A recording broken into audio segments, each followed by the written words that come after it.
Economy کا politics میں اور کسی ملک کی اسٹیبلٹی میں ایک بہت ہی امپورٹنٹ کردار رہا ہے۔ کسی ملک کی خود مختاری کو، اس کی فارن پالیسی کو، اس کی ریجن میں امپورٹنس کو اگر آپ دیکھنا چاہتے ہیں تو اس کی اکانومک سٹیٹس کو دیکھ کر آپ اندازہ لگا سکتے ہیں۔ یہی وجہ ہے کہ پاکستان ایک اہم کردار ادا تو کرتا ہے، ٹیلنٹ تو ہے، پوٹینشیل تو ہے، لیکن کمزور اکانومی ہونے کی وجہ سے پاکستان اپنی سوورنٹی پر کمپرومائز کر جاتا ہے۔ جس طرح سے Pakistan United States of America کے ساتھ مل کر اس کے انٹرسٹ کے لیے کام کرتا ہے، تو آپ کہہ سکتے ہیں پاکستان کو ایز اے اسکیپ گوٹ کافی دفعہ استعمال کیا گیا ہے، کیونکہ پاکستان کی خود مختاری کو کمزور اکانومی ہونے کی وجہ سے ایسا کرنا پڑا۔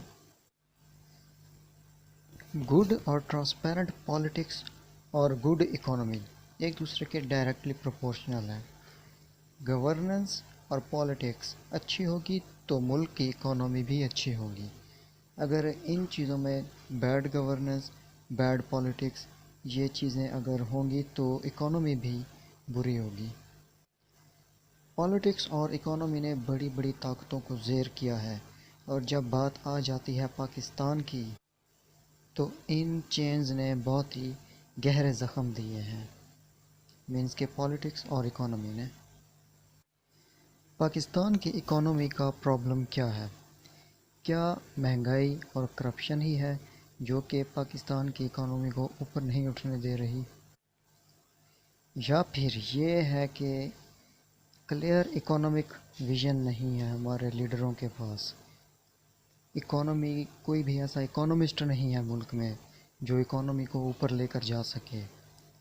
یا پھر پاکستان کی اکانومی کے خلاف، پاکستان کے اپنے خلاف بہت زیادہ سازشیں ہو رہی ہیں اندرونی طور پر، جو کہ نظر تو نہیں آ رہی، لیکن اندرونی طور پر پاکستان کو کھوکھلا کرتے جا رہے ہیں، اور پاکستان کی اکانومی پر اس کا ڈائریکٹ اور انڈائریکٹ اثر پڑ رہا ہے۔ جس طرح سے ٹیکس کا برڈن، ان ایمپلائمنٹ، غربت، بے روزگاری اور جی ایس پی سٹیٹس کے ساتھ چھیڑ چھاڑ کرنا، trade imbalance, current account deficit, یہ تمام انڈر گراؤنڈ سازشیں ہیں جو کہ عام لوگ، پاکستان کی موسٹلی عوام عام لوگ ہی ہیں، کیونکہ ان میں لٹریسی ریٹ نہیں ہے، ان کو ان چیزوں کا پتہ نہیں ہے۔ اس چیز کا بھی فائدہ اٹھاتے رہتے ہیں، ہمارے لیڈر اٹھا رہے ہیں۔ یہ وہ تمام چیزیں ہیں جو پاکستان کی اکانومی کو انٹرنیشنل اکانومی کے ساتھ کمپیٹ کرنے سے روکتی ہیں کہ کہیں یہ اپنی طاقت میں نہ آ جائے ملک، کیونکہ پاکستان کے اندر پوٹینشیل تو ہے، اور جب کبھی موقع ملتا ہے کسی پاکستانی کو انٹرنیشنل لیول پر، وہ اپنے آپ کو پریزنٹ لازمی کرتا ہے اور بہت ہی ٹاپ پوزیشن پر لے کر جاتا ہے۔ اس طرح کے کافی سارے ایگزامپلز ہیں۔ پاکستان کے پولیٹیکل اور اکانومک سسٹم میں بہت زیادہ خرابیاں ہیں، اور انہی خرابیوں نے پاکستان کا امیج انٹرنیشنل لیول پر بہت زیادہ نقصان پہنچایا ہے۔ ریسنٹلی ایک کمیشن پاس ہوا ہے یورپ میں، یورپین یونین کے پارلیمنٹ میں، جس کو European commission and the union کہا گیا ہے۔ یہ ڈسکشن تھی پاکستان کے جی ایس پی سٹیٹس پر، جو کہ یورپین کنٹریز کی طرف پاکستان کی گوڈز اور سپلائیز کو ریسٹرکٹ کرنا گیا تھا۔ یہ شروع کیوں ہوا تھا؟ یہ شروع ہوا تھا ٹی ایل پی، ایک آرگنائزیشن ہے، پولیٹیکل آرگنائزیشن ہے یا پارٹی ہے یا تھی، اب اس پر کچھ ریسٹرکشنز لگی ہیں۔ انہوں نے اسلام کو لے کر، کچھ فرانس کو لے کر ملک میں کافی زیادہ انارکی پھیلائی ہے، اور اس چیز کو مد نظر رکھتے ہوئے یورپین یونین نے اس کا فائدہ اٹھایا ہے، اور ان کو کوئی بہانہ چاہیے تھا کہ پاکستان کو ایک ایکسٹریمسٹ کنٹری ظاہر کیا جائے انٹرنیشنل لیول پر۔ اسی چیز کو انہوں نے ایک ایگزامپل بنائی، اور اس چیز کو ڈسکس کیا گیا کہ پاکستان میں تو سارے ایکسٹریمسٹ ہیں، پاکستان میں تو سارے ٹیررسٹ مائنڈڈ لوگ ہیں، کہ ہم اپنی آزادی رائے سو کالڈ آزادی رائے کا ہم اظہار نہیں کر سکتے، جو کہ فرانس کے میکرون وغیرہ نے کیا ہے۔ جی ایس پی پلس کچھ کنٹریز کو ایڈیشنل ٹریڈ فیسلٹیز پرووائڈ کرتا ہے، جس میں ان کی ٹریڈ پوری دنیا میں ریگولیٹ ہوتی ہیں اور ان کی اکانومی کو سپورٹ ملتی ہے۔ یہ فیسلٹی پاکستان کو پہلے ملی جنوری 2014 میں، اور بعد میں یہ ایکسٹینڈ ہوئی 2022 تک۔ اس سٹیٹس کو یورپین یونین نے ریویو کیا ایک ریزولوشن پاس کر کے کہ ہمیں ایک ایجنڈے پر بحث کرنی چاہیے جس کو وہ توڑ رہے ہیں، پاکستانی توڑ رہے ہیں اور وائلیٹ کر رہے ہیں ہیومن رائٹس کو، ڈیموکریسی کو، رول آف لا کو، بلاسفیمی لاز کو ایجنڈا بناتے ہوئے۔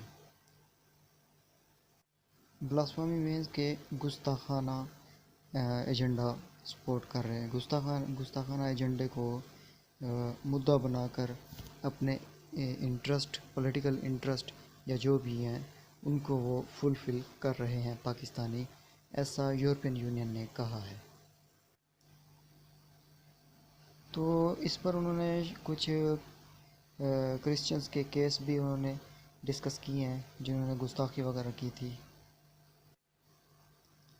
یہ ریزولوشن اس وقت پاس ہوئی جب کچھ ٹیررسٹ نے کوئٹہ میں حملہ کر دیا تھا، اور اسی وقت یہ سارا کچھ معاملے کی وجہ بنی تحریک لبیک پاکستان کا دھرنا، ان کی سٹرائکس، کیونکہ بہت زیادہ بھگدڑ ہوتی ہے اس میں۔ دشمن اسی بات کا فائدہ اٹھاتا ہے کہ یہ اس آرگنائزیشن نے اٹیک کرایا ہے، اور اس میں وہ اپنے انٹرسٹ پورے کر لیتا ہے، اپنا ٹارگٹ فلفل کر لیتا ہے، کیونکہ ایجنسیز کا اور سیکیورٹی اداروں کا فوکس ان آرگنائزیشنز کو سیٹل ڈاؤن کرنے میں ہوتا ہے۔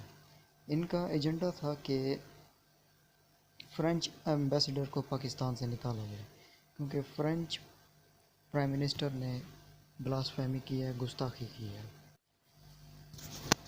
اس چیز نے یورپین یونین کو کافی زیادہ وجوہات دے دیں پروسیڈ کرنے کو، کہ ان کا اپنا ایجنڈا پورا ہو سکے پاکستان کی اکانومی کو باؤنڈ کرنے کا، کیونکہ وہ گناہ کر کے بھی پاک صاف رہتے ہیں، اور مسلمانوں کا ایجنڈا پورا ہی نہیں ہوتا، بھلے سے کوئی بھی ہو، کفار کے خلاف ہو، یہودیوں کے خلاف ہو، اپنے ملک میں ہی وہ ان کو، مسلمانوں کو ریسٹرکٹ کر دیا جاتا ہے۔ کیونکہ پاکستان کی اکانومی، بات وہیں اکانومی پر آ جاتی ہے۔ ہماری اتنی بڑی اکانومی نہیں ہے کہ ہم دنیا میں کسی کو آنکھیں دکھا سکیں۔ ان سب میں جی ایس پی پلس اسٹیٹس کو وہ ریسٹرکٹ کرنے جا رہے تھے، اور اس نتیجے میں free market, duty free market جو کہ پاکستان کی گڈز یورپین منڈیوں تک جاتی ہیں، ان پر 6000 ٹیرف لائنز لگتی ہیں، ان کو ریسٹرکٹ کرنے جا رہے ہیں۔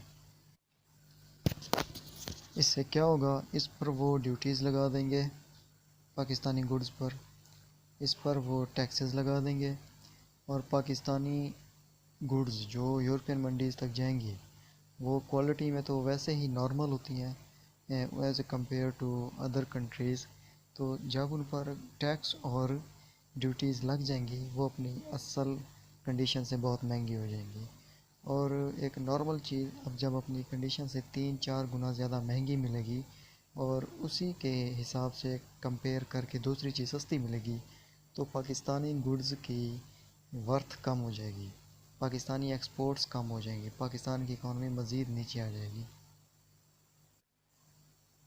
تو وہ اس طرح سے وار آف اکانومی کھیلنا چاہ رہے ہیں، اکانومیکلی پاکستان کو ڈاؤن کر کے ڈی اسٹیبلائز کرنا چاہ رہے ہیں۔ پاکستان نے بہت زیادہ اسٹرگل کی ایف اے ٹی ایف کی گرے لسٹ سے نکلنے کے لیے اور بلیک لسٹ نہ ہونے کے لیے، جس میں پاکستان نے ہر ٹاسک پورا کیا ہے، ان کی ہر ریکوائرمنٹ پوری کی ہے، اور ایک بہت بڑی جنگ لڑی ہے دہشت گردی کے خلاف، تب جا کر Pakistan F A T F کی لسٹ میں امپرومنٹ حاصل کر چکا ہے۔ تو ان دنگے فسادات سے یقیناً پاکستان کی ایف اے ٹی ایف کی کارکردگی پر بھی سوالیہ نشان اٹھایا جائے گا۔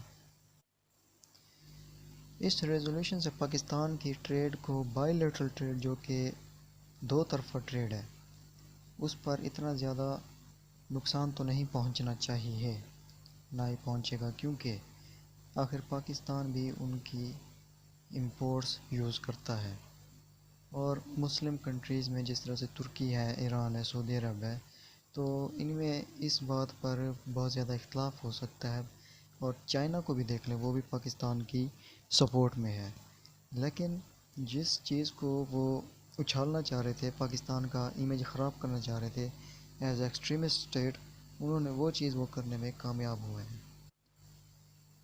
تو یہ وہ ایجنڈا ہے جو پاکستان کی پالیٹکس، ڈرٹی پالیٹکس یا ویک پالیٹکس اپنے خلاف ہی اپنے پاؤں پر کلہاڑی مار چکی ہے۔ ہمارے ہی لوگ اپنے ہی خلاف اپنا ہی برا کر بیٹھے، اپنے ہی خلاف یوز ہوئے ہیں۔ گلوبل پولیٹیکل اور اکانومک ہیجمنی کوئی عام بات نہیں ہے۔